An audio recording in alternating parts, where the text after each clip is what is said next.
धृतराष्ट्र जन्म से ही अंधे थे, अतः उनकी जगह पर पांडु को हस्तिनापुर का राजा बनाया गया था।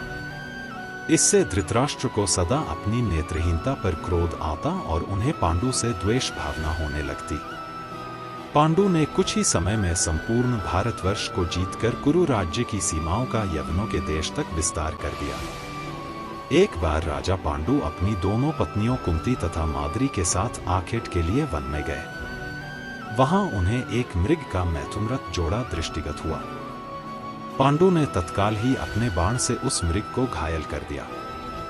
मरते हुए मृगरूपधारी किंदम ऋषि ने पांडु को शाप दिया, राजन, तुम्हारे समान क्रूर पुरुष इस संसार में कोई भी नहीं होगा। तूने मुझे मैथुन के समय बाण मारा है, अतः जब कभी भी तू मैथुनरत होगा, तेरी भी मृत्यु हो जाएगी।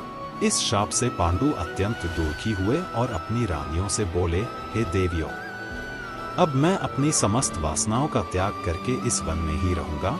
तुम लोग हस्तिनापुर लौट जाओ। उनके वचनों को सुनकर दोनों रानियों ने दुखी होकर कहा, नाथ, हम आपके बिना एक क्षण भी जीवित नहीं रह सकती। आप हमें भी वन में अपने साथ रखने की कृपा कीजिए। पांडु ने उनके अनुरोध को स्वीकार करके उन्हें वन में अपने साथ रहने की अनुमति दे दी। इसी दौरान राजा पांडु ने अमावस्या के दिन ऋषिमुनियों को ब्रह्मा जी के दर्शनों के लिए जाते हुए देखा। उन्होंने उन ऋषिमुनियों से स्वयं को साथ ले जाने का आग्रह किया। उनके इस आग्रह पर ऋषिमुनियों ने कहा, राजन, कोई भी निःसंतान पुरुष ब्रह्मलोक जाने का अधिकारी नहीं हो सकता, अतः हम आपको अपने साथ ले जाने में असमर्थ हैं। ऋषिमुनियों की बात सुनकर पांडु अपनी पत्नी से बोले, हे कुंती, मेरा जन्म लेना ही वृथा हो रहा है, क्योंकि संतानहीन व्यक्ति पितृऋण, ऋषिऋण, देवऋण तथा मनुष्यऋण से मुक्ति नहीं पा सकता। क्या तुम पुत्र प्राप्ति के लिए मेरी सहायता कर सकती हो? कुंती बोली, हे आर्यपुत्र, दुर्वासा ऋषि ने मुझे ऐसा मंत्र प्रदान किया है जिससे मैं किसी भी देवता का आह्वान करके मनोवांछित वस्तु प्राप्त कर सकती हूँ। आप आज्ञा करें, मैं किस देवता को बुलाऊं? इस पर पांडु ने धर्म को आमंत्रित करने का आदेश दिया।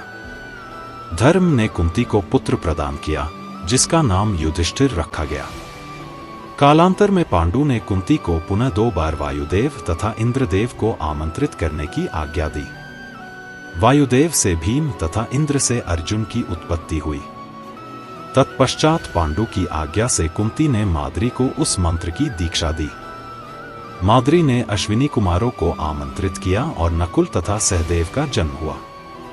एक दिन पांडु माद्री के साथ वन में सरिता के तट पर भ्रमण कर रहे थे। वातावरण अत्यंत रमणीक था और शीतल मंद सुगंधित वायु चल रही थी। सहसा वायु के झोंके से माद्री का वस्त्र उड़ गया। इससे पांडु का मन चंचल हो उठा।